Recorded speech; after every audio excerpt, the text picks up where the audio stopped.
세상에 우리가 말하는 진리라는 것도 변합니다.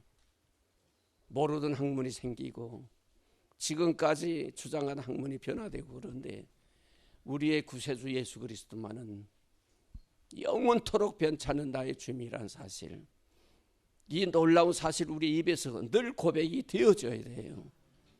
그래서 오늘 성의를 시작하면서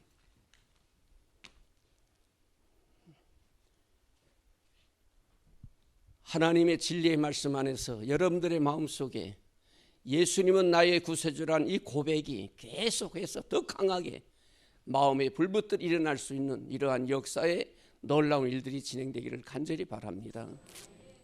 우리가 예수 믿어가지고 신앙생활 한 분들 믿음의 목적 자체가 잘못될 때가 많아요. 우리가 예수 믿으면은 뭔가 큰 걸 하나를 얻으려고 하는 사람들이 많은데, 물론 그것도 하나님 주시는 축복입니다. 그러나 그리스도를 믿는 목적 자체가 바로 정립되지 않으면은 여러분들의 믿음의 선한 길이 자칫 곁길로 갈 수 있는 거예요. 그래서 우리는 믿음의 선한 열매를 완전하게 맺기 위해서는 신앙의 3대 요소를 갖춰야 됩니다. 지정의. 그래서 첫째로 하나님의 말씀을 깊이 알아야 돼요. 지적으로 여러분들. 내가 믿는 하나님이 어떤 분인가. 하나님을 바로 알지 못하면 하나님을 바로 믿을 수가 없어요. 이스라엘 백성들이 애굽 땅에서 많은 고난 중에 그들이 부르짖습니다. 하나님 앞에. 우리의 조상 아브라함과 이삭과 야곱의 하나님, 약속하신 대로 우리를 해방시켜 주옵소서. 그 간절한 기도에 하나님이 들으셨다 이렇게 말씀하셨어요. 그래서 하나님께서 이스라엘 백성을 애굽에서 해방시키는 출애굽 사건을 계획하시고 그것을 모세를 통해 이루어 나갑니다. 그런데 이들이 출애굽해갖고 광야를 거쳐 가나안까지 들어가는 중에 하나님이 어떤 하나님인지 몰랐던 거예요. 그분들이 부르만 짖었는데, 그들이 광야에서 그들이 하나님을 만드는데 금송아지 만들었어요. 여러분, 우리가 하나님 만들 수가 있어요? 만들 수 있습니까? 대답을 해봐요. 만들 수 있어요? 없어요. 그런데 하나님이 어떤 분인지 모르니까 하나님을 스스로 만들어 놓고, 야, 이것이 우리가 섬기는 하나님이라 금송아지 앞에 절하라는 거예요. 하나님께서 가장 싫어하는 우상 앞에 절하는 범죄함을 인하여 그것이 유래가 되어 이스라엘이 망할 때까지 이스라엘 백성들은 하나님 외에 금송아지를 섬기는 죄를 계속해서 범했던 겁니다. 오늘날 우리 기독교인들 중에 이러한 모습을 행하는 분들이 많이 계시는 거예요. 하나님에 대해서 지적으로 바로 알지 못하고 내 믿음의 대상이 어떤 분인지 정확히 모르면은 하나님 우상으로 만들고, 그리고 참된 나의 주가 되신 하나님을 섬기지 아니하고 엉뚱한 다른 우상을 만들고 하나님이라고 찬양할 수가 있다 그 말입니다. 그래서 우리 성도 여러분들, 우리가 교회 나와서 믿음 생활하는 건 먼저 나의 믿음에 대해서 하나님의 성경적으로 바로 알아야 돼요. 우리 담임 목사님이 설교를 참 잘하십니다. 그리고 이 하나님의 진리에서 바로 전하세요. 잘 들으셔가지고 여러분들이 믿는 하나님이 어떤 분인가를 정확하게 알아야 돼요. 제가 작년에 부흥회를 인도할 때 아마 그때 참석하신 분들이 계실 거예요. 다른 얘기 하나도 안 해서 성경 기본적인 것만 얘기했습니다. 왜? 성도들이 기본적인 성경 지식을 가져야 바른 길 걸어가기 때문에. 믿음의 길을 걸어가는 성도들이 성경에 가장 기초되는 기본을 모르고 신앙생활하거든요. 천국 가는지 못 가는지 몰라. 천국이 있는지 없는지 몰라. 천국이 있는지 없는지도 모르면서 천국 가자고 얘기할 수 있습니까? 천국이 어떤 곳인지 전혀 몰라요. 그러면 천국 가자고 그래요? 알아야지. 성경이 말한 천국이 어떤 것인지. 작년에 그런 얘기를 제가 말씀을 드린 거예요. 네? 진짜 내가 살아날 수 있는지 살아날 수 없는지 부활에 대해서 확신들 없으면 어떻게 내가 다시 살아난다고 말할 수 있냐 그 말이에요. 성경은 우리에게 너무 구체적으로 정확하게 간단하게 기록해 주셨는데 성도들이 그걸 모르는 거예요. 네? 또한 목사님들 책임이 있어. 목사님들 그런 거 설교를 하질 않아. 왜? 난 늘 얘기합니다. 목사님들이 구체적으로 정확하게 교인들에게 가르쳐야지. 뭐 복 받으라 이런 얘기만 하고 하나님의 진리의 말씀 내 지식도 바로 알아야 되는, 그래야 바로 섬길 수 있잖아요, 여러분들. 네? 이스라엘 백성들은 내가 섬기는 하나님이 어떤 분인지 모르기 때문에 금송아지 맞는 거예요. 이것이 우상을 만드는 씨가 되어가지고 이스라엘이 망하게 된 원인이 되었던 겁니다. 우리가 교회 다니면서도 그런 분들이 많이 계세요. 하나님께 성경을 통해 우리에게 내가 하나님이라고 알려주니까 하나님을 믿지 아니하고 내 생각 속에서 하나님을 만들어버리는 분들이 많이 계신다 그 말이에요. 그래서 우리는 성경을 통해서 하나님에 대한 지식을 정확하게 알아야 되는 겁니다. 100%는 알 수가 없죠, 여러분들. 목사도 다 모릅니다. 그러나 성경이 가르치는 내용을 깊이 묵상해 갖고 하나님이 어떤 분인 걸 알아야 그분을 바로 섬길 수 있잖아요. 그리고 그 하나님이 우리에게 어떠한 말씀으로 지시하는가를 또 알아야 그분을 기쁘시게 해드릴 수 있는 삶이 되잖아요. 그래서 우리가 지적인 요소가 필요한 거예요. 성경을 많이 묵상하고 성경을 봐도 모르는 게 많지요. 그러면은 목사님에게 물어보고 그 진리를 알아서 그리고는 믿음의 바른 길을 걸어가는 겁니다. 이 지적인 요소가 굉장히 중요한 겁니다, 여러분들. 하나님이 어떤 분이고 나는 어떤 존재인가.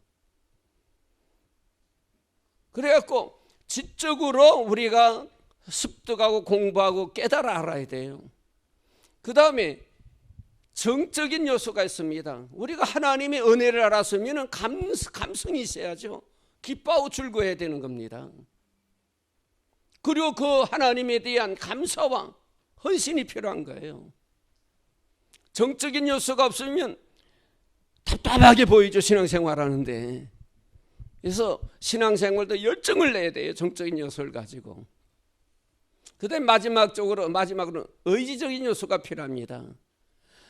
의지적인 요소는 하나님을 깊이 알고 마음의 감동을 받았으면은 그걸 내가 의지적으로 우리의 생활에 실천해야 돼요, 여러분. 이 의지적인 요소는 실천해야 되는 겁니다.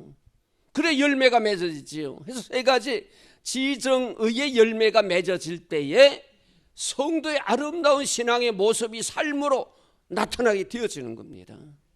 왜 여러분들 예수쟁이가 욕을 먹습니까? 네? 그 예수쟁이들 말은 잘하는데 이런 소리를 왜 들어요? 의지적인 요소가 없는 거예요. 교회는 열심히 다닌다고 그러고 신앙생활 열심히 한다고 그러는데 실제 삶에 있어서는 하나님이 원하는 기뻐하시는 뜻대로 살지 않는 게, 그거는 내가 의지적으로 해야 되는 겁니다. 싫어도 해야 돼요, 여러분들. 그래야 하나님 앞에 인정이 되고 하나님이 기뻐해 주시고 사람들에게 인정받는 그리스도인이 되어서 하나님의 복음을 전하게 되어지는 겁니다. 그래서 이번 성회를 통해서 여러분들 참 지정의 하나님이 기뻐하시는 성도들로 성숙되어지길 주의 이름으로 축원합니다. 믿음이 생기면은, 진정 하나님 앞에 믿음이 생기면 의지적인 요소가 자꾸 동반이 되어져 그렇게 살려고 힘써진다 그 말이에요. 그래서 성경은 말하죠. 행함이 없는 믿음은 죽은 믿음이라. 그게 여러분들 들릴 때 이상하게 들릴지는 몰라도 믿음이 생기면 행함이 따르게 된다는 원리예요. 믿음이 있는데 믿음이 있으면 행함이 따라지지요. 그렇잖아요? 믿음이 없기 때문에 행함이 안 따르는 게, 그래서 행함이 없는 믿음은 죽은 믿음이라. 그래서 이번 성회에도 여러분들 마음속에 믿음이 심어지기를 주의 이름으로 축원합니다. 그래서 저는 늘 성도들에게 설교할 때 걱정하는 것이 있어요. 어떻게 쉽게 할까? 설교 쉽게 해야 교인들이 그 듣는데 말을 부담없이 잘 이해가 되어져요. 그 다음에 이해가 되어져야 믿어지는 거예요. 그래서 설교를 어떻게 쉽게 할까? 그 걱정하는데 이번에 여러분들 아마 쉽게 들리게 설교하려고 애쓰니까 쉽게 부담 없이 듣다 보면 이해가 될 거예요. 그러면 이해되면 믿고, 믿음은 생활에 실천해서 열매를 맺길 간절히 바랍니다. 이게 지정의, 그래서 지적으로 많이 깊이 알아야 돼요. 먼저 성경을 깊이 알아야 되는 겁니다. 옛날에 어른들 그래서 야 덮어놓고 믿으면 돼. 여러분 성경 덮어놓고 못 믿어요. 펴놓고 믿어야지. 펴놓고 많이 봐야지 성경을 지식을 알아야지요. 네? 아는 만큼 믿음의 성장이 올 수가 있는 거예요. 성경 지식 모르면은 모르니까 그냥 어영부영 믿음 생활하는 겁니다. 바로 알면 알수록 더 하나님에 대해 깊어지고 그 맛을 알고 생활에 변화가 나타나는 거예요. 이게 덤으로서 말씀드리면은 여러분의 신앙생활은 하나님의 기쁨이 되어지는 우리의 행위입니다. 네? 그 신앙생활을 통해서 뭘 받으려고 하지 마세요. 이 결과 아닙니다. 결과는 우리의 모든 삶의 결과는 하나님의 기쁨이 되기 위한 우리의 행동이에요. 신앙생활은. 그런데 여러분, 내가 이런 신앙생활에서 하나님 앞에 뭘 받아야 되겠다. 하나님이 주신 축복은 너무 많은데 이미 받은 겁니다. 하나님의 사랑에 감격해서 그분의 기쁨이 되어지는 삶을 드려주는 신앙생활이에요, 여러분들. 네? 그래서 하나님의 기쁨이 되어지는 생활을 하기 위해서 우리는 의지적으로 내가 믿는 하나님 말씀을 생활에 실천하는 겁니다. 다시 한번 말씀드릴게요. 이거 이해가 잘 돼야 될 텐데, 많은 성도들이 내 신앙 생활 때문에 내가 뭔가를 하나님 앞에 얻으려고 취하려고 생각하고 신앙생활하는 분이 많이 계세요. 그래 안 그래요? 아닌 척하고 가만히 있지 말고 솔직히 대도 그래 안 그래요? 그렇죠, 여러분들. 뭐 새벽기도 열심히 가면 뭐가 되겠지. 내가 뭐 교회 가서 뭘 하면 이렇게 하면 뭐가 없겠지. 이것이 우리 신앙이 먼저 마음에 간직하는 모습이라고 말했는데 그게 아니고, 우리의 신앙의 행동 자체는 내가 하나님 앞에 받은 은혜가 너무 많으니까 그 하나님 앞에 감사의 표현인 겁니다. 그러면 하나님은 그걸 보고 기뻐하시는 거예요. 기뻐하시는 거. 네? 하나님 기쁘게 해드린 게 어떤 큰 일을 해서 기쁘게 해드리는 게 아니에요. 여러분의 모든 생활 전체를 통해서 하나님 기쁨을 얻는 겁니다. 하나 예를 들어서 말씀드리면, 하나님이 천국을 왜 만드셨겠어요, 여러분들? 천국을 왜 만드셨겠어요? 목적 없이 하나님 천국을 창설해 주셨겠습니까? 천국 자체가 하나님의 기쁨이 되는 겁니다. 왜냐하면 그 천국에서 하나님의 사랑받는 자녀들과 하나님 교제하는 것이 하나님의 기쁨이에요. 그 천국에 하나님의 자녀들이 한 사람도 없으면 하나님은 천국 만들 필요 자체가 없어요. 하나님은 하나님의 자녀들과 오손도손 이야기하는 것이 하나님의 기쁨입니다. 예를 들어서 말씀드릴게요. 부모님들이 자녀들을 만나서 자녀들과 이야기할 때에 괜히 마음에 좋은 거예요. 그렇지 않은 부모님 있으면 손 들어봐요. 애들과 이야기하는데 마음이 좋지 않은 부모님 있으면 애들이 와갖고 하고 말도 안 하고 있으면 어떻게 해서 괜히 속상해, 부모 마음에. 그런데 엄마 뭐 이러면서 얘기하면 이야기하는 중에 마음 편안한 거예요. 그래 안 그래요? 우리 하나님이 부모의 마음과 똑같은 겁니다. 우린 하나님 자녀 아니에요. 자녀들이 하나님 앞에 이야기할 때 그 이야기하면서 하나님 기쁨을 얻는 거예요. 네? 이해됩니까, 여러분들? 천국은 하나님이 그 목적을 이루기 위해서 만드시고 자기의 자녀들과 함께 그곳에서 대화하며 즐겁고 기쁨을 누리기 위해서 만들어 주신 거예요. 그리고 우리를 그리스도를 통해 천국에 입성하게 만드는 겁니다. 이게 목적이에요. 하나님 목적이에요. 그래서 참 신앙생활을요 쉽게 생각하세요, 여러분들. 하나님이 왜 우리에게 복을 주신 줄 아십니까? 우리가 하나님 앞에 복을 받으면 하나님의 기쁨이 되는 거예요. 네? 이것도 하나 예를 드릴게요. 여러분들이 여유가 있어서 자녀들이 뭐 필요한 것, 뭐 자녀들이 어떤 사업을 시작하려는데 아버지, 내가 하다 보니까 한 3억이 모자란데 아버지 여유 있으면 도와주세요. 근데 아버지가 여유가 있었거든. 3억을 딱 줄 때에 누가 마음에 기쁨이 있습니까? 받는 자녀도 좋아요. 그런데 선뜻 그것을 내주는 아버지의 마음이, 장로님 그런 일이 있죠. 애들 뭐 줄 때 주면은 마음이 어때요? 줄 때 주는 아버지가 기쁜 거예요. 여러분 아니면 아니라고 얘기해서 애들에게 뭘 주면서 부모가 마음의 기쁨을 안 갖는 부모 있으면 아이 목사님만 틀려서 하는 사람 좀 손 들어봐요. 네? 진짜입니다. 저도요. 우리 애들 셋을 키우는데 자랑해야지. 우리 막내가 미국에서 의사입니다. 남자 큰애는 회계사예요. 그 회사에서 재정 모든 걸 총괄하고 있습니다. 그 큰애가 딸인데 무슨 사업을 하고 있어요.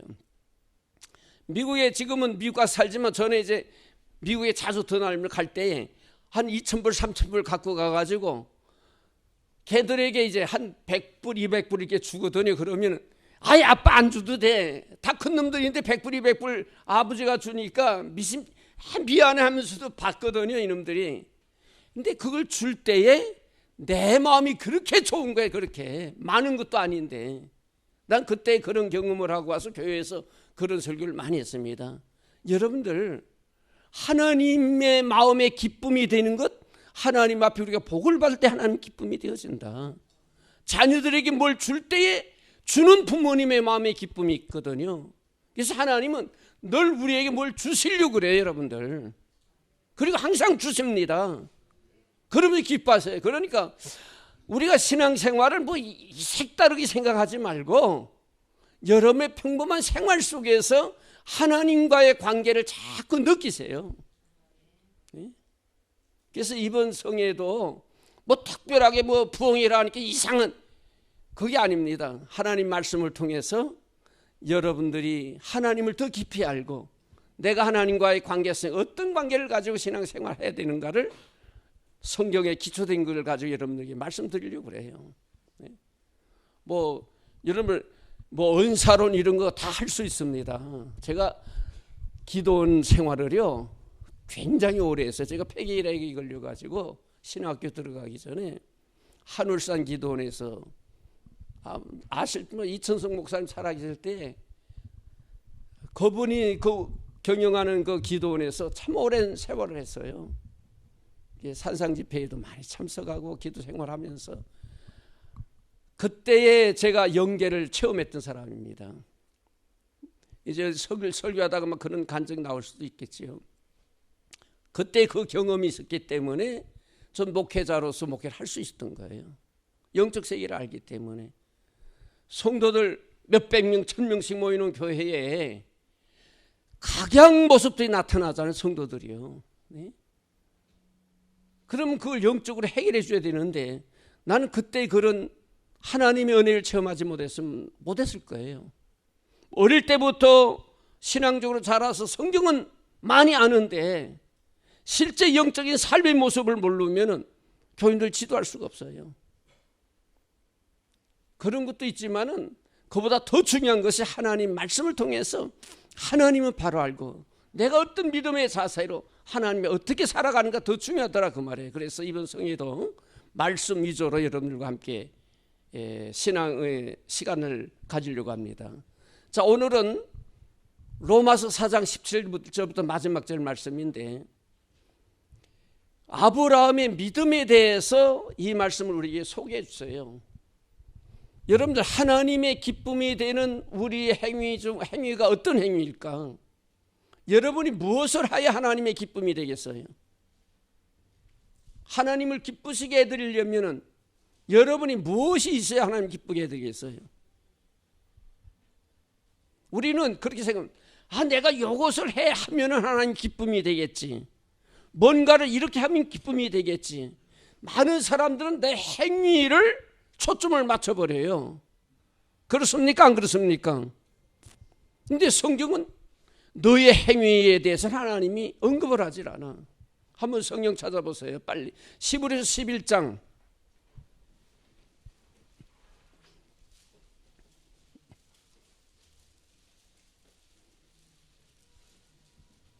히브리서 11장 6절 띄울 수 있으면 띄워주세요. 한번. 히브리서 11장 6절 다 찾았어요? 다 같이 시작.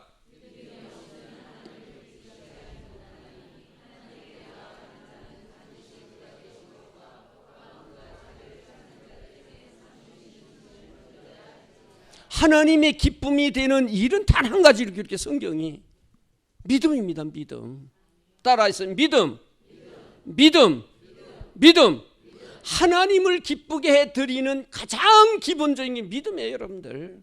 근데 많은 그리스도인들은 율법과 행위로 하나님을 기쁘게 해드리려고 생각하고 있는 거야. 그러다 보니까 우리의 신앙이 자꾸 격길로 가는 겁니다. 믿음이 없이는 하나님을 기쁘시게 해드릴 수 없다, 그렇게 말씀하셨어요. 믿음이 없이는. 그런데 그 믿음이 뭐냐? 하나님의 실존, 하나님 살아계신 것을 믿으라는 거예요. 네? 그런데 그 하나님이 살아계신 하나님 믿게 되면 그분을 알아야지, 여러분들.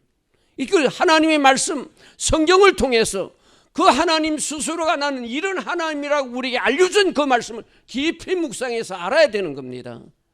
그래서 하나님을 알고 믿는 것이 하나님의 기쁨을 이루게 하는 기본적인 모습이라고 말해요. 그리고 그 하나님 우리에게 상 주신 하나님, 구원을 주시고 복을 주신 하나님이라고 말입니다. 하나님은 가까이 하면 할수록 우리에게 하나님의 놀라운 은혜를 더해 주신 하나님. 네? 그래서 믿음으로만 하나님을 기쁘시게 될 수가 있는 거예요, 여러분들. 그래서 모든 행위는 믿음을 기초로 해서 그 다음에 행위가 열매로 나타나야만 되는 거예요. 이 믿음이 없이 행위로 뭔가를 하려고 그러면 하나님 기뻐하지 않습니다. 아무리 착한 일 많이 해도. 이해됩니까, 여러분들? 그런데 많은 우리 그리스도인들, 믿음의 길을 걸어가는 성도들이 생각이 바뀌어가지고 믿음은 없고 어떤 행위로서 뭔가를 하나님 앞에 보여드려서 그에 대한 대우를 받고자 원할 때가 너무 많은 거예요. 이제 바꾸세요. 믿음으로. 하나님은 살아계신 하나님, 그 하나님 전지전능하신 하나님, 그 하나님의 인자심과 거룩하심이 영원하신 하나님, 우리를 사랑하시되 끝없이 사랑하신 하나님, 그 하나님 살아계신 걸 내가 믿습니다. 내 마음에 하나님에 대한 확신을 가져야 돼요. 이 믿음을 기초로 해서 그 하나님 내게 은혜와 복을 주신 하나님, 나를 도우신 하나님, 그 하나님에 대한 확신을 가져야만 여러분의 생활에 굴곡이 아무리 심할지라도 믿음이 변치 않게 되어지는 겁니다. 내가 실제로 당했던 일을 하나 소개해 드릴게요. 제가 우리 영화교회를 개척하고 얼마 안 됐는데 새벽기도 하는데 새로운 성도님이 오는 거예요. 그리고 수요일 예배 드릴 때 그분이 오고, 그래갖고 물어보고는 자기네 집에 신방 와달라고 간 겁니다. 한 번은 갔는데 감리교회 나가는, 수원 어느 감리교회 나가는 집사님이에요. 그래서 예배 인도를 하고 집에 왔다가 이상하게 새벽기도 가면 그 집에 또 떠올라면 또 신방을 가면은 그 몇 번 신방 왔다 갔다 하다가 한 번은 그 집사님 내 집 신방 갔는데 그 집사님이 하는 얘기가 뭐라고 하냐면, 아이 목사님 하나님 안 계신 것 같아요. 목사 앞에서 집사가 한다는 얘기에 그딴 소리를 하는 거예요. 네? 그런 말이 아니라 이건 그딴 소리죠. 어떻게 집사가 목사 앞에서 목사님 하나님 안 계시는 것 같아 이런 소리를 하는 거예요, 집사님이. 내 이름도 안 잊어버려요. 이름 밝히지 않지만은 이게 야단쳤어요. 집사님 무슨 소리 하냐고. 그리고는 예배 인도하고 위로하고 했더니 금방 또 하나님 목사님 살아계시는 것 같아요. 아니 목사님 하나님 살아계시는 거예요. 금방 또 살아계시는 것 같으대. 네? 바로 한 10분 전에는 뭐 하나님이 안 계시는 것 같다더니 금방 예배 인도하고 났더니 또 믿음이 생겼는지 하나님 살아계시는 것 같다 이렇게 고백하는 거예요. 그런 걸 몇 번 들어봐서 그 집사님한테, 감리교 집사님이 남편이 경찰이었고, 그러다가 3층집 큰 집이었는데 홀딱 그냥 잊어버렸어요. 그거 다 날아가 버렸어요. 믿음이 없고 하나님 살아계셨다, 뭐 안 계시다 이런 소리. 그래서 제가 수원 어느 교회 가고 집회하다가 그 간증을 했지요. 이름을 대면서. 그랬더니 그 집회에 참석하고 그 시간 거기 있던 게 그분이요. 목사님 내가 여기 있어요. 그러고 나오더라고. 실제로 그런 일이 있었어요, 여러분들. 그 이후에 남편도 예수 잘 믿고 그렇다고 얘기하더라고요. 여러분들 믿음이 하나님 확실하게 믿어야지. 네? 기분 좋으면은 하나님 살아계시고, 기분 나쁘면은 하나님 안 계시고, 사업이 잘 될 때는 하나님 살아계시고, 사업이 힘들고 망하면 하나님 안 계시고, 이게 믿음이에요, 여러분들. 교회에 나오면서 신앙생활하는 분들이 이런 모습으로 내가 믿음 생활합니다라고 하는 사람이 많다고 말해요. 네. 하나님은 믿음의 견고하게 서 있는 성도를 기뻐하시는 겁니다. 이것이 하나님의 기쁨이 되는 기초예요, 여러분들. 기초. 응? 이것이 단단하게 박혀 있으면은 나의 삶의 율곡이 많지. 사람이 살아가는데 그렇지 않습니까? 때로는 사업에 성공도 할 수 있고 실패도 할 수 있고 몸의 질병도 할 수 있고 건강할 수도 있고 자녀들 문제, 가정의 문제들이 여러 가지 복잡하게 얽힐 때, 또 모든 일이 순조롭게 잘 진행될 때 여러 가지 사건들이 많은 중에도 믿음이 견고하게 박혀 있으면 요동하지 않아요. 네. 그러나 이 믿음이 잘못되어 있으면 그때그때마다 내 믿음이 변질된다 그 말이에요. 하나님 그거 기뻐하지 않는 거예요. 믿음에 굳게 서 있을 때에 그것이 단단히 박혀 있어서 그것이 원동력이, 그것이 기반이 되어서 그 다음에 여러분들의 하나님을 향한 헌신, 이거 하나님이 받으시는 거예요. 네? 하나 또 물어볼게요. 여러분들, 하나님 앞에 여러분들이 행위로 헌신하고 봉사하는 것이 여러분들 자랑할 수 있어요, 없어요? 네? 자랑할 수 있지요. 자랑할 수 있어요, 없어요? 대답도 안 해. 꿀을 얼마나 잡수셨는지. 자랑할 수 있어요, 없어요? 열심히 봉사하고 헌신했는데 자랑할 만하잖아요, 여러분들. 자랑할 수 있어요, 없어요? 대답해봐요. 나무라질 않아요. 누가 나무라겠어? 자랑할 수 있잖아요. 권사님, 교회 와서 말해요. 열심히 봉사했어요. 설거지도 하고 밥도 만들 다 대접했는데, 야, 나 오늘 주일날 말이야, 밥 하나 얼마나 고생인지 알아? 맛있게 먹으면 맛있다고 얘기는 하지. 할 수 있어요, 없어요? 네? 자랑할 수 있죠, 봉사한 거. 자랑할 수 있지만은 이건 자랑이 아니라고 말해요. 우리 행위는 자랑이 아닙니다. 감사의 조건이지. 그래서 성경에 보면 에베소 2장 8절이야 이런 말씀이 있어요. 자랑하지 못하게 하려 함이니라. 너의 행위, 그 은혜로 인하여 믿음으로 말미암아 우리의 구원을 얻나니 이것이 너에게서 난 것이 아니요 하나님의 선물이라. 행위에서 난 것이 아니니 자랑치 못하게 하려 하심이니라. 우리 행위의 열매가 아니라고 말해요. 행위 자체가 믿음의 바탕 위에서 나타난 열매이기 때문에 자랑이 아니라 감사의 조건이라 그 말입니다. 그래서 여러분들, 이제는 하나님을 위해서 하는 모든 행위, 헌신, 봉사, 감사, 수고, 이 모든 것은 자랑이 아니라 하나님 앞에 감사가 되길 주의 이름으로 축원합니다. 그러면 얼마나 마음이 신나겠어. 자랑은 잘못하면은 다른 사람이 시험을 당해요. 그래 안 그래요? 내가 막 자랑하면 듣는 사람 시험 들 수가 있어. 네? 제가 얘기하는 게 아니면 아니라고 얘기해 보세요. 맞아요, 안 맞아요? 그런데 감사는 시험 든 사람이 없어. 아무리 감사해도 시험 드는 사람이 없습니다. 교회 봉사의 원리예요, 이것이. 사실 낮 시간이 있으면은 교회 봉사 뭐 이런 걸 참 하고 싶었는데 처음에는 낮 시간이 있으면 됐고 뭘 할까 하고 준비하고 있는데 낮 시간이 없다고 그래서 나는 다행이죠. 힘들지 않으니까. 여러분들 하나님 앞에 헌신 봉사하는 건 이러한 믿음의 바탕 위에서 감사의 조건으로 하는 거예요. 왜? 받은 은혜가 너무 많잖아요, 여러분들.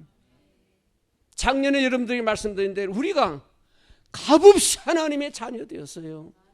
이미 천국을 소유하고 있습니다. 이보다 더 엄청난 축복이 어디 있습니까, 여러분들? 하나님이 나를 위해 만든 천국을 내가 이미 내게 소유하고 있다 그 말이에요. 그 천국을 내가 갖고 있는데 이보다 더 값진 것이 어디 있습니까? 네?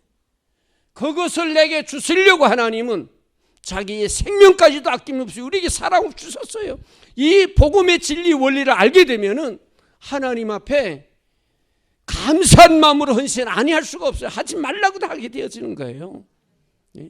그래서 우리가 성경의 기본적인 진리를 바로 알게 되면은 신앙생활은 스스로 하는 겁니다. 스스로 하는 거예요.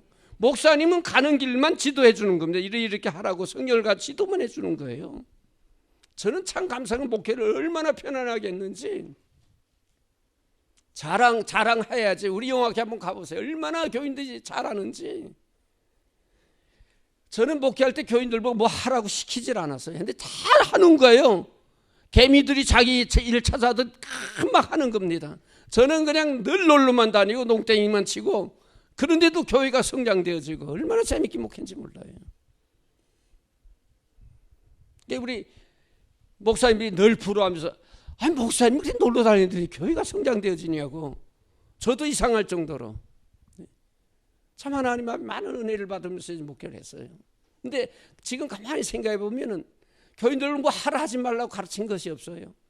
성경적인 기본을 정확하게 많이 가르쳤고, 저는 우리 그 목사님들이 설교를 할 때 반드시 교리적인 부분을 타치해야 된다 그렇게 생각을 해요. 그 많은 목사님들이 설교를 보면 막 그냥 뭐 해야 됩니다, 하지 말아야 됩니다 이런 거 하는데 그건 교리가 아니거든요. 성경의 기본적인 교리를 반드시 설교에 이어가지고 이런 하나님의 은혜를 받았으니 그 다음에 행위적인 걸 이렇게 우리는 살아가야 됩니다 이렇게 해야 되는데 다 행위적인 것만 많이 강조하는 거예요. 한번 여러분들 서점에 가서 설교집 하나씩 사다가 보세요. 한번 보면은 행위적인 게 너무 많은 거예요. 성경은 행위적인 게 아닙니다. 행위는 뭐라고요? 믿음의 결과로 나타나는 감사의 표현이에요. 이게 하지 말래 스스로 한다니까 믿음 생기면은요. 윤리도덕적인 거는요, 하라 하지 말라고 하지 않아도 믿음 있는 성도는 성경의 말씀을 따라 살려고 자꾸 노력하는 게 실패를 보더라도. 그렇지 않겠어요 여러분들? 믿음이 없으니까 하나님의 말씀에 하라 하지 말라는 건 안 하려고 그냥 이렇게 뒷짐지고 있지, 믿음이 있으면은 그걸 하려고 자꾸 생각하고 노력을 하는 거예요. 못할지라도 그렇게 하다 보면 언젠가 그렇게 하는 거예요 이게요.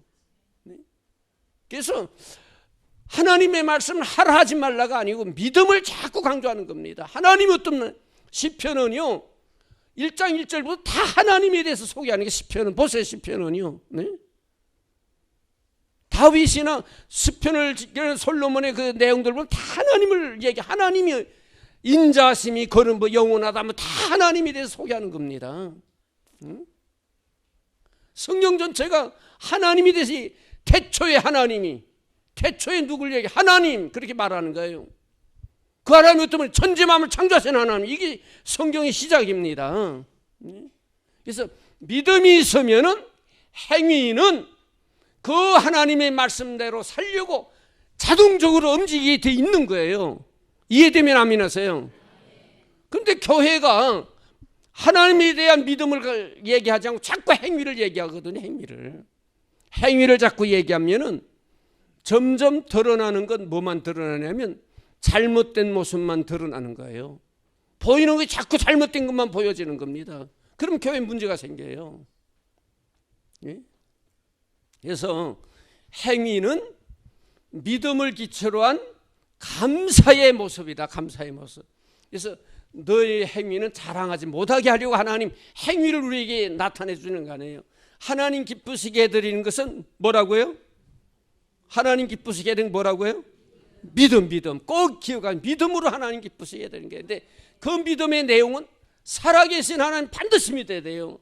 실존하신 하나님, 죽었다가 살아났다 이렇게 믿으면 안 된다 그 말. 하나님 지금 살아계신 하나님, 네? 천지 만물을 창조하신 전지전능하신 하나님, 이걸 반드시 믿어야 돼요. 그래야 여러분들 어려울 때도 또한 좋을 때도 그 하나님에 대한 믿음을 가지고 하나님 의지할 수가 있는 거예요.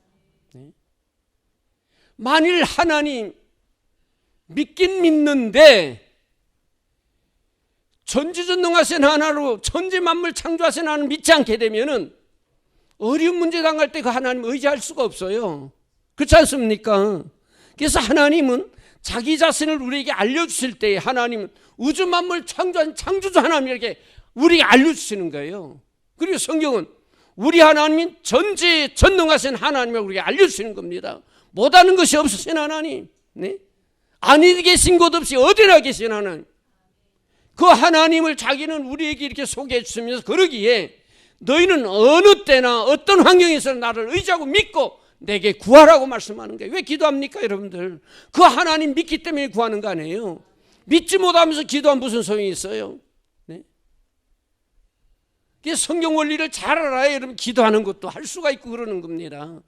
다시 한번 말씀드릴게요. 하나님 살아계신 걸 믿는데 실존을 믿되 그분은 전지전능하신 하나님, 네? 모든 것을 할 수 있는 하나님은 제한이 되어 있는 하나님이 아닙니다. 모든 것을 할 수 있는 하나님. 오늘 본문에 그 내용이 나와요. 이제 그걸 하나하나 설명드릴게요. 그래서 믿음, 하나님 사랑이 있을 믿고, 그 다음에 두 번째는 그 하나님 우리에게 복을 상을 주신 하나님 믿어야 돼요. 네? 여기에 상을 주신 하나님이라고 하면 복을 주신 하나님, 그 복에는 우리의 생명을 주신 하나님, 네? 우리의 생사를 주거나 생명의 주관자가 되신 하나님이라 그 말이에요. 그리고 우리에게 복을 주신 하나님, 네? 복이라는 건 하나님이 보실 때 우리에게 필요한 걸 주시는 거예요. 여러분들, 우리가 생각은 내가 필요한 것, 내가 받는 것 복은 아닙니다. 내가 필요로 하다고 생각하는데 하나님 보실 땐 그거 내게 독이 될 수가 있어. 무슨 얘기인지 아시겠어요?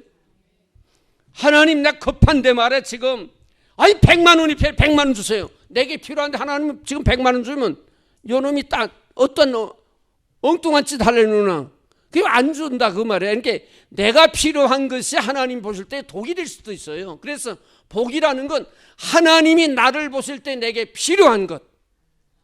이해됩니까 여러분들? 네? 하나님이 나를 바라보실 때 하나님 보시기에 내게는 이것이 필요해. 그래서 그것이 내게 복이지 내가 원하는 것이 복이 아니라 그 말이에요. 내가 원하는 것을 내가 취득한다고 복이 아니에요 여러분들. 내가 원하는 것과 하나님 보시는 게 다릅니다. 선의 기준도 마찬가지예요. 여러분, 선의 기준도 보세요. 내가 선하다고 생각하는데 하나님이 보시는 기준은 그게 선이 아니고 악이 될 수가 있어요. 왜? 우리의 생각은 악하기 때문에 사람은 다 나는 선하다고 생각했지만 하나님 볼 때 악한 것이 될 수가 있습니다. 예를 들어서 성경에 있는 얘기 하나 할게요. 마태복음 16장에 가보면 이런 사건이 있습니다.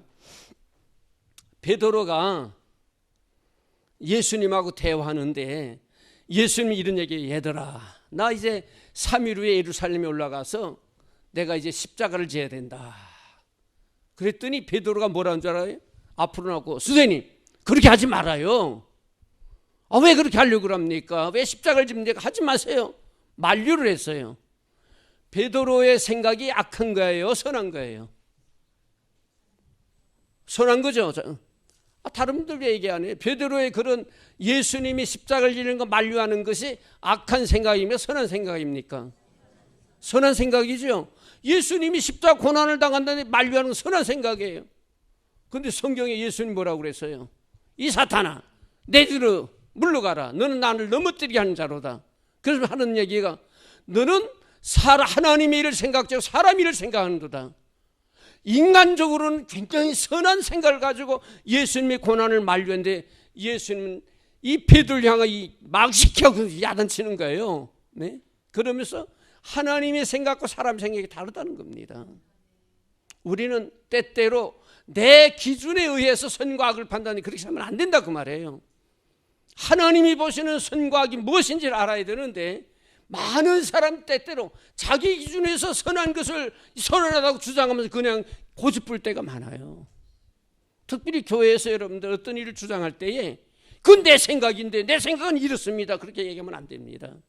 네? 하나님의 일을 생각해야 돼. 하나님의 일을. 그래서 하나님의 선의 기준과 인간의 선의 기준이 우리가 합리적으로 인간적인 이성으로 볼 땐 이게 맞아요. 맞아. 베드로의 생각이 맞는 거예요. 나쁘다고 말할 사람이 한 사람도 없어요. 그런데 하나님께서 보실 때는 하나님의 선한 계획을 방해하는 잘못된 행동이라 그 말이에요. 내 선이 때로는 그렇게 하나님의 아름다운 선한 계획을 이루어 나가는 그 과정을 막는 그러한 일을 할 수도 있다라는 사실을 기억하셔야 돼요. 이해되면 아멘하세요. 그래서 우리는 생각하는 자체가 늘 믿음을 가지고 생각해야지 자꾸 사람이 생각 가지고 내 경험이 이런데 내가 아는 지식이 이런데 교회에서는 그렇게 해서는 안 됩니다. 여러분들 믿음을 가지고 하나님이 하시는 일이 어떤 것일까. 그래서 내가 아는 지식, 내가 지금까지 경험한 일, 그게 중요한 것이 아니라 그 말이에요. 그래서 하나님이 주시는 복을 받아야 돼. 하나님 주시는 복을. 내가 원하는 복을 받으면 안 됩니다. 근데 하나님은 그 복을 주시는 하나님이라 이렇게 말씀하면 이걸 믿어야 되는 겁니다. 그래서 하나님 살아계신 걸 반드시 믿는데 그 하나님은 전지전능하신 하나님, 불가능을 가능케 하시는 하나님, 그 하나님 내게 상을 주시는 하나님을 믿을 때 하나님이 기뻐하신다 그랬어요. 자, 오늘 본문에 보니까 하나님께서 아브라함의 믿음을 우리에게 기록해 주시면서 아브라함을 우리의 믿음의 조상이라 이렇게 표현했습니다. 믿음의 조상이라 표현한 것은 아브라함이 우리의 조상이기 때문에 존경하라는 게 존경하라는 거. 그런데 성경이 로마서 4장을 기록한 배경이 있으면 왜 4장을 저렇게 기록했을까? 4장에는 다윗의 믿음과 아브라함 믿음이 기록되어 있습니다. 두 가지만 기록되어 있어요. 근데 로마서를 기록할 때 사도 바울이 모든 사람은 다 죄인인데 이방인은 죄인이라 그렇게 지도 이방인들 너희도 죄인이야. 그리고 나가서 유대인들 향해 너희들도 죄인이야. 그렇게 지적한 겁니다. 지적하니까 이스라엘 백성들이 왜 우리가 죄인입니까? 우리는 하나님 앞에 선택받은 구원받은 백성입니다. 그러면서 대드는 거예요. 하나님의 선민이고 하나님의 말씀을 받았고 우리 하나님 앞에 구원받은 백성 대드니까 거기에 대해서 반론하기 위해서 로마서 4장을 기록하면서 자, 너희의 조상 아브라함과 다윗을 보라. 왜냐하면 이스라엘 백성들이 가장 존경하는 그 윗사람들 중에 다윗과 아브라함이거든요. 두 사람을 대표적으로 뽑으면서 그들이 하나님 앞에 의롭다함을 얻게 된 것이 무엇인지 아느냐. 그럼 그걸 성경적으로 다윗도 믿음으로 하나님 앞에 의롭다함을 얻었고 하나님 앞에 칭찬받았고 아브라함도 오늘 본문과 같이 아브라함도 믿음으로만 하나님 앞에 의롭다함을 얻었다. 예? 그러면서 아브라함은 하나님 믿음의 조상으로 삼았다. 그런데 너희가 행위 율법으로 구원받고 율법으로 하나님 자녀했다고 자랑할 수 있느냐? 그런 목적을 가지고 기록된 거예요. 그러면서 아브라함 우리의 믿음의 조상으로 하나님은 만들어 주셨고 너의 조상된 아브라함, 그 아브라함의 믿음이 너의 믿음의 표대가 되라고 말씀하신 거예요. 우리가 아브라함과 같은 믿음을 가져야 하나님의 기쁨이 된다라는 겁니다.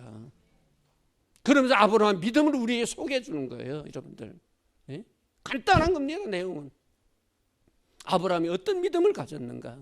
오늘 그 믿음을 우리가 살펴보면서 저와 여러분 이제는 믿음의 기초에서 여러분의 모든 신앙생활을 믿음으로 하시길 주의 이름으로 축원합니다.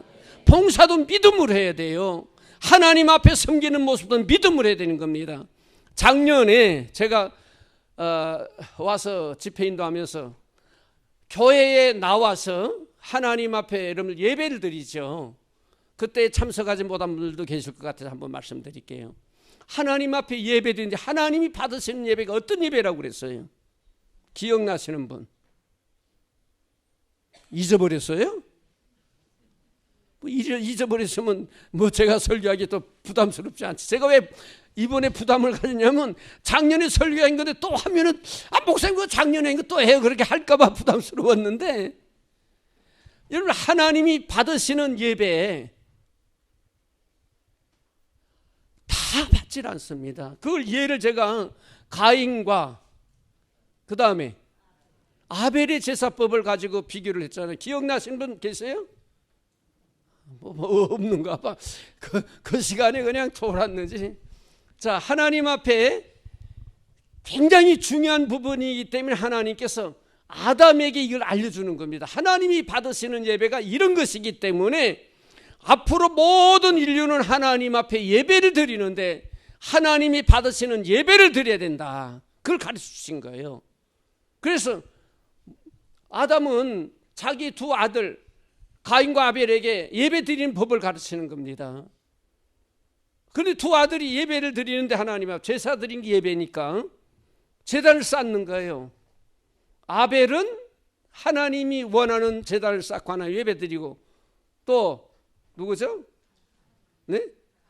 가인은 자기 나름대로 제단을 쌓은 거예요. 가인은 농사를 져가지고 가장 좋은 곡식단 그런 걸 쌓아가지고 하나님 앞에 예배를 하나님 받질 않으셨어요.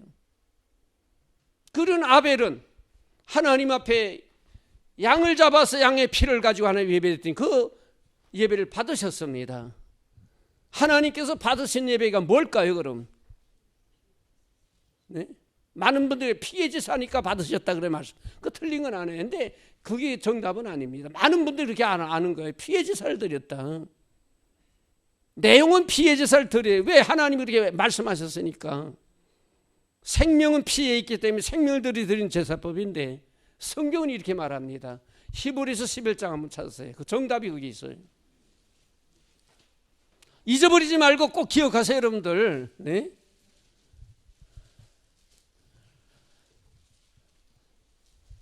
4절이죠. 4절 다 같이 시작.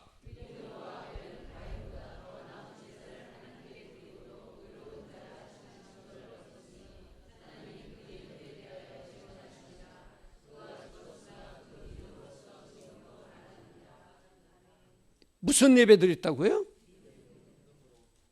다 같이 그게 무슨 예배예요? 믿음으로도 믿음으로.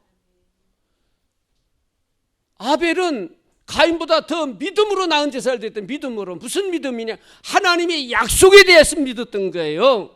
하나님이 받으시는 예배는 반드시 짐승을 잡아서 피로서 드려야 돼. 피는 생명이기 때문에 너의 생명 대신 짐승의 생명을 하나님 받으시는 제사를 드려야 된다. 이 약속을 믿어서 그대로 제사를 드렸던 거예요. 네? 근데 가인은 그렇게 내가 정성을 다해서 내가 열심히 최선을 다해 드리면 하나님 받으시겠지. 여러분들 하나님 앞에 헌신봉사하고 하나님 앞에 수고할 때에 가인과 같은 생각하면 하나님 받질 않아요. 내가 정성을 다해서 힘을 다해 내 생각대로 이렇게 하면 하나님 받으시겠지. 내가 얼마나 정성을 다하는데 아니에요. 하나님이 받으시는 헌신봉사 예배는 하나님께서 하신 말씀을 믿고 그 말씀을 토대로 해서 드리는 헌신봉사 제사를 하나님 받으신다 그 말이에요. 이해되면 아멘 하세요. 우리 신앙생활의 기초는 하나님의 약속의 말씀입니다. 그 말씀을 얼마나 믿고 그 말씀대로 하려는 건가 아닌가가 중요한 거예요. 100% 할 수가 없어. 우리 사람이기 때문에 하나님 그건 이해하셔요. 그러나 내 마음에서 하나님에 대한 약속의 말씀 믿느냐 안 믿느냐 믿고 그대로 하려고 하는 모습 속에 하나님은 우리를 인정해 드리는 거예요. 이해되면 아멘 하세요. 그래서 여러분 예배당에 나와서 하나님 예배 드릴 때 어떤 예배 드려야 돼요? 어떻게 드려야 돼요? 좀 대답을 해보세요. 어떻게 예배 드려야 돼요? 10명도 대답 안 하셔. 주일날마다 와서 예배 드리죠. 수요일날 예배 드리죠. 어떤 마음의 자세로 와서 예배 드려야 되겠어요? 거기에 대답해요. 어떻게? 나 갈래요. 이거 뭐 대답도 안 하고. 네? 믿음으로, 믿음에 어떤 믿음이 그걸 설명하려고 그러는 게 믿음. 응? 근데 뭘 믿느냐? 목사님 믿음이라는 게 궁금합니다. 그걸 설명드려야 되잖아요. 요한복음 3장 16절 다 같이 외웁니다. 그 성경불 찾아. 요한복음 3장 16절 시작.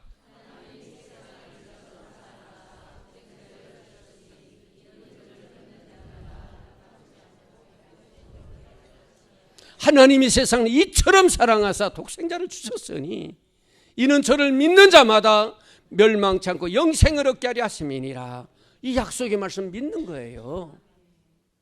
그게 뭐냐면 하나님은 나를 사랑하셔서 독생자를 주셨고 우리 예수님 날 위해 십자가에 피흘려 속죄제물이 되신 내 생명 때문에 믿기만 하면 멸망치 영생을 주겠다 약속하신 대로 내가 멸망에서 해방되어서 구원받았다. 이 믿음 가지고 나오는 거예요. 나와서 내 대신 속죄제물이 되신 예수 그리스도, 이미 제물이 되신 주님을 제물로 드린 그가 이제 나는 산 제물로 하나님 앞에 감격해서 감사해서 하나님 앞에 찬양하며 드리는 것이 예배입니다. 여러분들, 예? 예배는 능동적이 하지 수동적이서는 안 돼. 마음에서 기뻐서 우러나서 구원받은 성도의 감격을 가지고 하나님 찬양하면서 예배 드리는 거예요. 제가 아까 찬양하는 모습 가만히 봤죠. 즐겁게 불러야지. 힘이 몇 가지가 다 없어. 어떻게 찬양 부르는데, 네? 신나서 성경에 보세요. 다윗은 춤추다가 바지가 쑥 벗긴지도 모르고 하나님 앞에 찬양했다니까요. 네? 예배는 능동적이 아주 수동적이면 안 돼. 여러분들 신나서 죽었던 내가 살아난 여러분들 오늘 본문에도 있죠. 한번 성경 찾아봐요. 예배서 2장 1절 한번 찾으세요. 예배서 2장 1절. 오늘 설교 이거 끝 못 나겠네.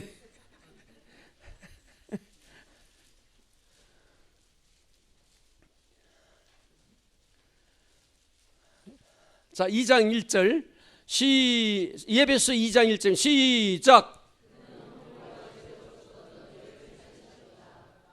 자, 뭐 어떻게 됐다고요? 죄와 허물로 죽을 우리입니까? 이미 저와 여러분 죽었던 자예요.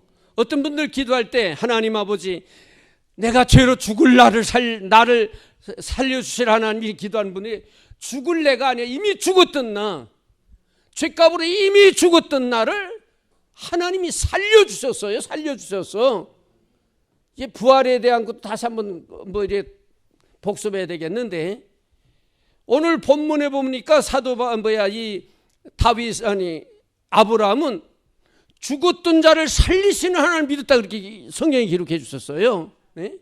우리가 죽을 것이 아니라 이미 죄원물로 죽었던 나를 살려주신 하나님이십니다. 믿으면 아멘하세요. 네? 그 놀라운 은혜를 받았으니 예배 드릴 때 그 감격을 가지고 드려야죠. 여러분들, 네?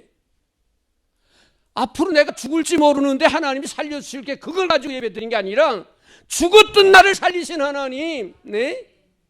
그보다 더 큰 은혜가 내가 살아난 감격을 가지고 하나님 앞에 찬양하며 예배 드려야죠. 여러분 예배 드릴 때 능동적으로, 네? 그걸 믿음으로 하나님 죽었던 나를 그리스도의 보혈로 살리신 하나님 감사합니다. 그 감격을 가지고 드린 것이 예배예요. 예배는 보는 것이 아니면 드리는 거예요. 드리는 거, 네? 내 산재물로 하나님 앞에 죽어야 될 내가 죽었던 나를 살리신 예수 그리스도의 그 생명으로 나를 살리시는 은혜에 감격해서 감사해서 능동적으로 하나님 감격해서 드리는 거예요. 그래서 헌금 들 때도 감사, 드리면서도 감사하는 거예요. 찬양하면서 감격하고 말씀 들 때 그 말씀이 내게 너무 은혜가 돼요.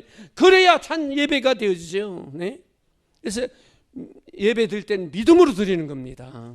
하나님의 약속의 말씀을 믿고 그 믿어질 때에 하나님의 은혜가 너무 감격스럽잖아요. 믿어지면은 죽었던 나를 살리신 하나님, 하나님이 세상을 이처럼 사랑하사 하나밖에 없는 독생자를 보내주셨는데 그를 통해서 너희가 멸망치 않고 영생을 얻게 하셨다. 그걸 믿고 하나님께 나와 드리는 예배가 얼마나 감격스럽겠어요. 앞으로 여러분들 예배 드릴 때 꼭 이 말씀 기억하세요. 믿음으로 드리세요. 믿음으로. 하나님은 믿음으로 드리지 않는 예배는 받지 않습니다. 그래서 가인의 예배 받지 않았던 거예요. 믿음으로 드리는 예배 하나님 받으시는 거예요. 여러분들. 네. 그 다음에 형식도 중요하지만 중요한 건 믿음입니다. 믿음. 네.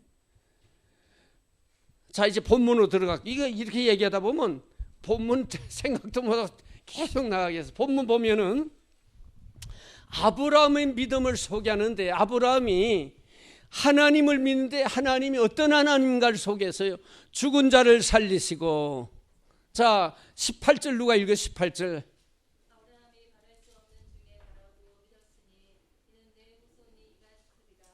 네, 17절도 한번 17절.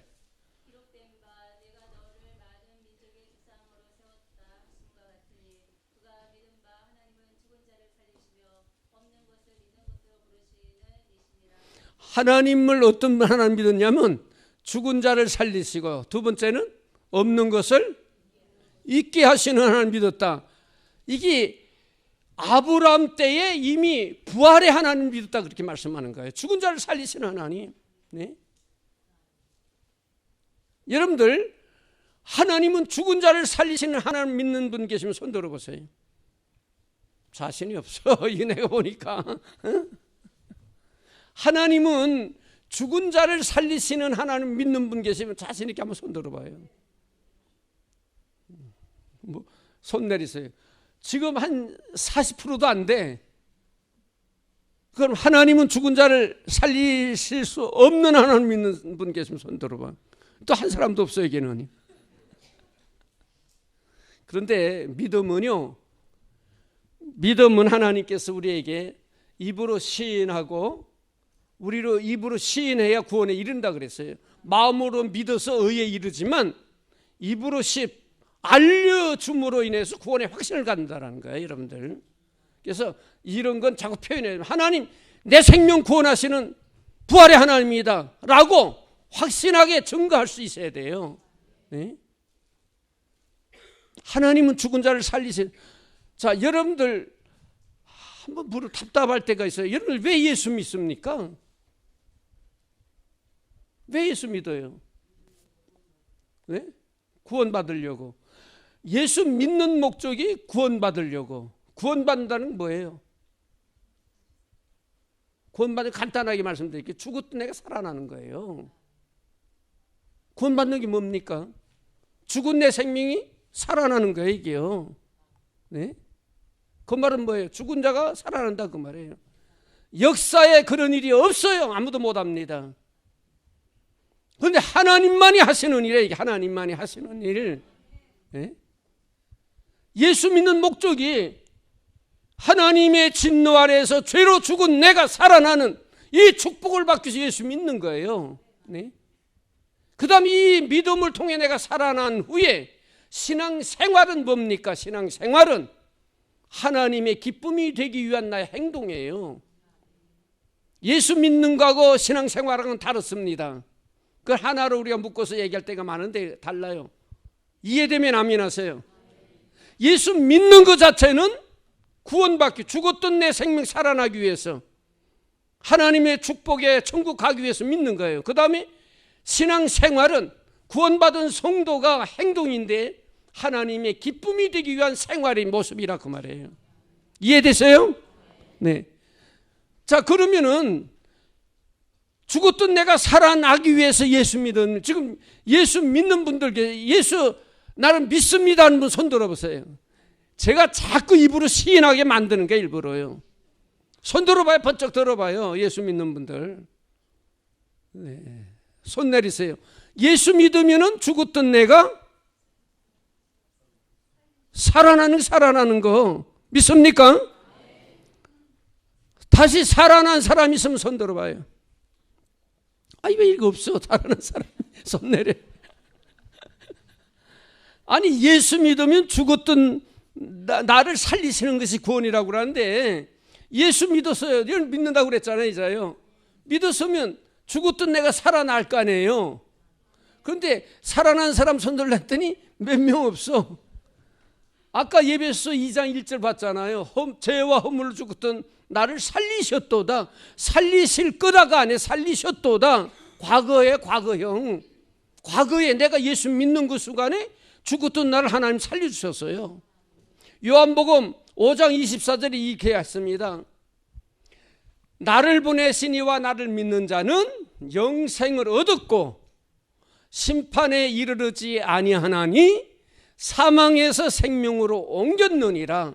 자, 거기 보면 영생을 얻을 것이고 심판에 이르지 아니할 것이고 사망에서 생명으로 옮길 것이니라. 미래형으로 기록됐어요? 아니면은 영생을 얻었고 심판에 이르지 아니하나니 사망의 생명으로 옮겼느니라. 과거형으로 기록됐어요? 미래형으로 기록됐어요? 과거형. 그 말은 뭐냐면 영생을 이미 얻었다고, 죽었다 살아났다 그 말이에요. 네? 사망의 생명으로 옮겼느니라. 그 말은 뭐예요? 살아났다. 성경은 분명하게 우리에게 말하는 겁니다. 부활은 미래에 되어지는 것이 아니에요. 이미 되어진 일이 진행되고 있는 겁니다. 과거 진행형으로 기록된 거예요. 그랬어요. 다시 한번 말씀드리면 잘 여러분들 믿음을 새기야 돼요. 여러분 이런 믿음을 가져야 믿음이 흔들리질 않아.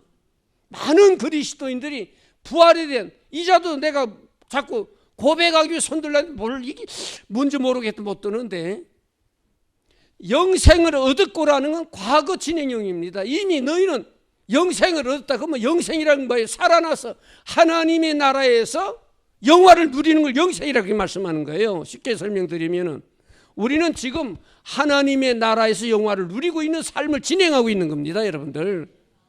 그 나라에 입성은 안 됐지만 언제 입성하냐면 육체의 장막을 벗을 때 입성되지만 이 땅에서 그걸 누리고 살아가는 거예요, 지금요. 네? 그 천국이 됐어도 작년에 다 했는데 또 해야 돼. 답답하네요. 천국을 하나님이 이미 주셔서 그러는데 이 땅에서 우리가 천국을 누리고 살아가는 겁니다. 그걸 여러분 체험해야 돼.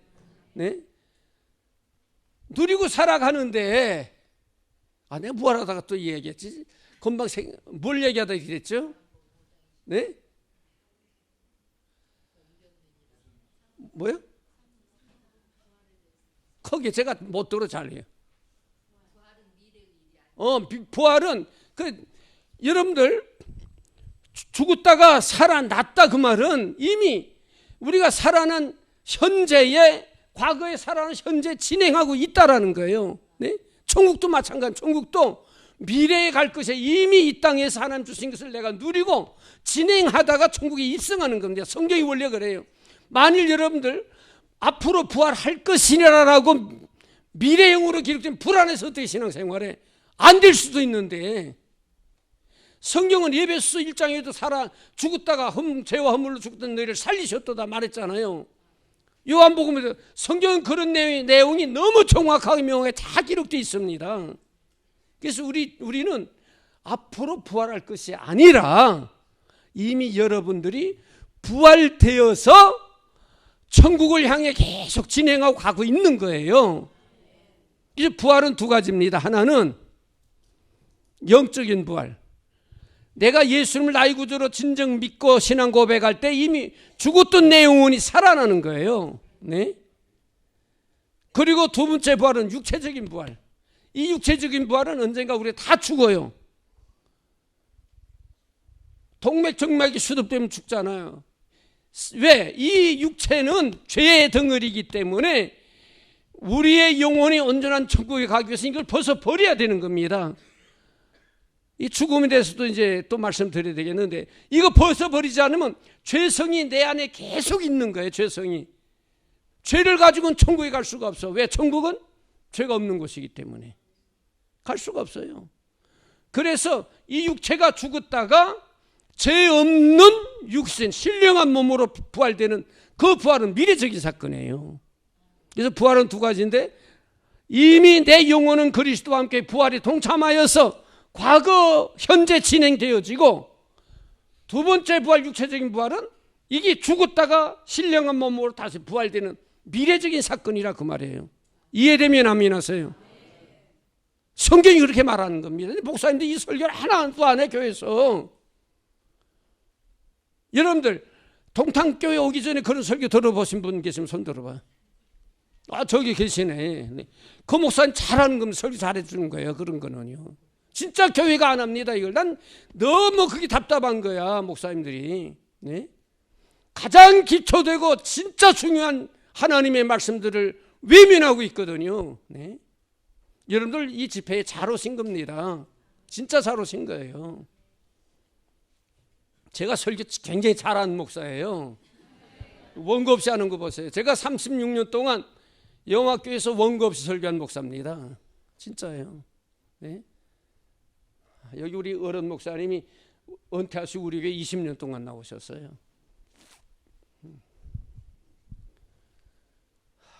그러다 보니까 이렇게 설교하다 잊어버려요. 원고 없이 하다 보니까. 그래서 부활은 이미 우리가 부활을 했고 진행하고 있는 거예요. 여러분의 영혼이 예수 믿을 때 살아난 거예요. 내 영혼이. 네? 그리고 육체적인 비례적인 부활입니다. 그런데도 우리는 자꾸 죄를 범하잖아요. 죄를 범하잖아요. 우리가 부활했고 죄가 천국 갖고 있으면 죄를 범하지 않아야 되는데 그러나 죄를 범해요. 그것도 성경이 말하는 겁니다. 작년에 다 설교 드렸는데 시간이 없어요. 모르겠다 해야지.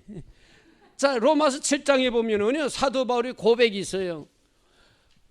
내 한 마음에는 하나님의 선을 행하고자 하는데 한 마음이 자꾸 죄를 행하게 한다. 그런 마음이 있으면 7장, 로마 7장에 그러면서 하나님 오라 나는 공고한 자로다. 괴로운 게 자기 괴로운 거예요. 그 선한 사도 바울도 괴로워하는 겁니다.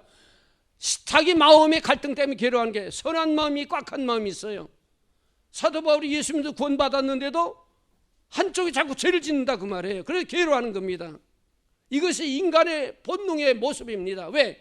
육체를 입고 있는 한 이 죄성이 나를 자꾸 괴롭히는 거예요. 이 로마서 8장 딱 들었으면서 예수 그리스도 안에 있는 결코 정죄함이 없나니 그러나 우리의 육체에 자꾸 죄의 요소가 나를 괴롭힐지라도 예수 그리스도 안에 믿음으로 선 사람은 결코 정죄할 자가 없다. 다 하나님 앞에 의롭다는 얻었다 그래서 선포해 부르는 거예요. 이 로마서 8장 가지고 설교하는 시간 1시간 나올 겁니다. 그때 더 자세히 말씀드릴게요. 그런 성경의 깊은 정확한 내용이 다 기록되어 있거든요. 그래서 우리가 육체의 장막 벗기 전까지는 구원받아서 부활에 동참했지만 자꾸 죄성이 나를 괴롭히는 거예요. 여러분들 완전히 죄를 안 질 수가 없습니다. 조금 이해되죠 여러분들? 네? 조금 이해되죠? 그래서 믿음 생활할 때에 자꾸 갈등 생기잖아요. 내가 오늘 교회 가서 은혜 받고 왔는데 또 이거 또 내 마음에 자꾸 죄성이 생기니까 막 갈등 느끼는데 갈등 느낄 수밖에 없어. 육체를 입고 있기 때문에. 그래서 우리에게 육체적인 죽음이 필요한 겁니다 여러분들. 육체적인 죽음이 없으면 천국 못 들어가. 예? 목사님 이상한 얘기 하시는데 성경이 이렇게 말합니다. 고린도서 15장 50절 이하에 보면은요, 혈과 육을 가지고는 하나님 나라에 들어갈 수 없느니 이렇게 말씀하셨어요. 썩어질 걸 가지고는 썩지 않는 천국에 들어갈 수 없느니라. 그 말이 왜 기록된 줄 알아요? 육체는 죄덩어리이기 때문에 육신 갖고 못 들어간다. 그래서 죽음이 우리에게 필요한 거예요. 네? 죽음 두려워하지 마세요. 죽음은 우리 믿는 성도에게 굉장히 중요한 겁니다. 믿습니까? 좀 이해돼요? 제가 설교하는 거? 설교하는 거 이해됩니까 여러분들? 네. 그래서 육체를 가지고는 하나님 나라 들어갈 수 없기 때문에 하나님은 우리의 혈과 육을 벗어버리라고 그러는 거예요. 썩을 육체, 썩지 않은 천국에 들어갈 수 없으니까 벗어버리라는 겁니다. 그때에 육체의 모든 죄덩어리 싹 없어지는 거예요. 그래서 언제 완전히 신령할 수가 있느냐, 우리 믿는 성도 언제 완전히 성화되느냐, 육체의 장막 벗는 그날이에요. 육체의 장막. 이미 우리의 영혼은 성화되었는데 성화되었을지라도 이 육체의 죄덩이 자꾸 나를 괴롭힙니다. 그러다가 이 육체의 장막 벗는 그날에 완전히 성화되는 거예요. 이게 완전히 성화되는 거예요. 그래서 육체의 죽음이 우리에게 필요한 겁니다 여러분들. 그래서 이 육체의 죽음 죽었다가 다시 살아나는 신령한 몸으로 부활되는 그날이 있는 거예요. 이해되시면 아멘 하세요. 이러한 진리를 우리가 확실히 믿어야, 그래야 죽음도 두려워하지 않죠 여러분들. 네? 믿음에 굳게 흔들리지 아니하고. 네? 이거 모르니까 자꾸 불안한 거예요. 불안한 거예요. 내가 진짜 살아날라나, 성경 부활이 있다는 내가 진짜 부활할라나. 이미 부활해놓고도 그걸 의심하고 있어. 네? 예수 믿은 성도는 이미 부활에 동참한 겁니다. 이 성경은 그리스도와 함께 살아났고 자꾸 그렇게 말을 하는데도 왜 그걸 믿질 않아 자꾸. 성경은 말하는데. 네?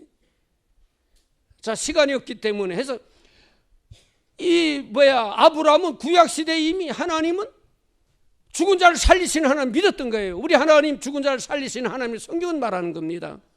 다시 한번, 하나님은 죽은 자를 어떻게 하는 하나님이요? 살리시는 하나님.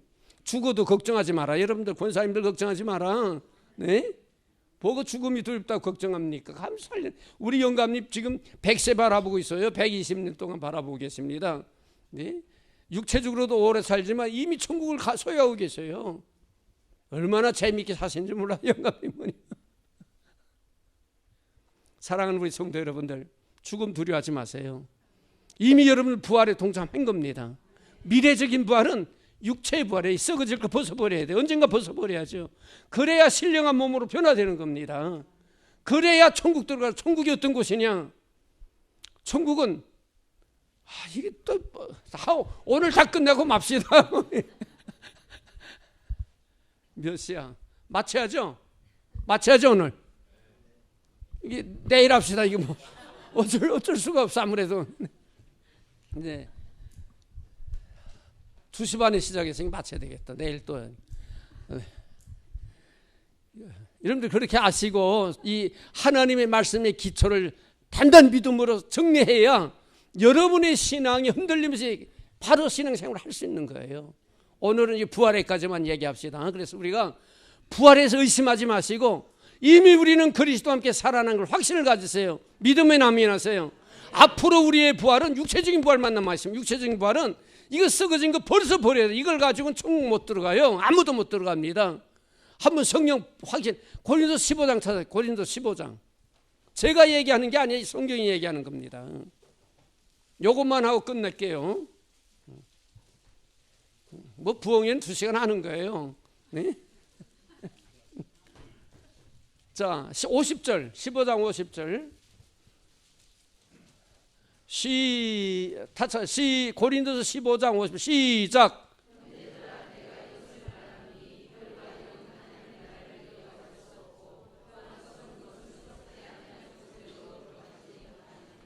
이 혈과 육을 간 천국 못 들어가요. 성경이 이렇게 말하지요. 믿습니까? 썩어질 가지고 썩지 않는 나라 유업을 받을 수가 없어. 하나님 나라 유업을 받을 수가 없어요. 그래서 하나님께서는 우리가 하나님 죽이지 않고 다 천국 뒤로 가면 되지 않나 그렇게 질문할 수 있는데 하나님 보실 때 그게 아니에요. 죄덩어리니까 이걸 벗어버리게 하기 위해서 죽음이 우리에게 필요한 겁니다. 이해되면 아멘하세요. 그래서 죽음에 대한 문제도 해결해야 돼요. 여러분들 두려워하지 마세요. 이미 우리는 죽음은 내게 상관이 없어. 이 육체의 죽음은 내게 신령한 몸을 주시려고 하나님이 우리를 천국으로 인도하는 과정이에요. 믿습니까? 자, 우리 기도하고 오늘 우리 기도드립시다. 사랑의 하나님 감사합니다. 귀한 성에 허락해 주셔서 하나님의 말씀을 더 깊이 깨달아 알 수 있도록 은혜 베푸신 하나님, 성령 하나님 오셔서 말씀을 들을 때 그 말씀이 깨달아질 수 있도록 알게 하나님 만드시고 그 말씀이 믿어지게 하여 주시고 믿음의 확신을 가지고 주님을 위해 기뻐서 즐거워서 하나님의 헌신하는 일꾼들로 하나님 앞에 들리워질 수 있도록 은혜 베풀어 주옵소서. 내일 새벽 시간, 저녁 시간, 시간마다 하나님 오셔서 말씀해 주시고 우리 성도들 은혜를 삼으며 주의 전에 나와서 하나님 말씀 받을 수 있도록 은혜 베풀어 주옵소서. 예수 그리스도의 이름으로 기도하옵나이다. 아멘.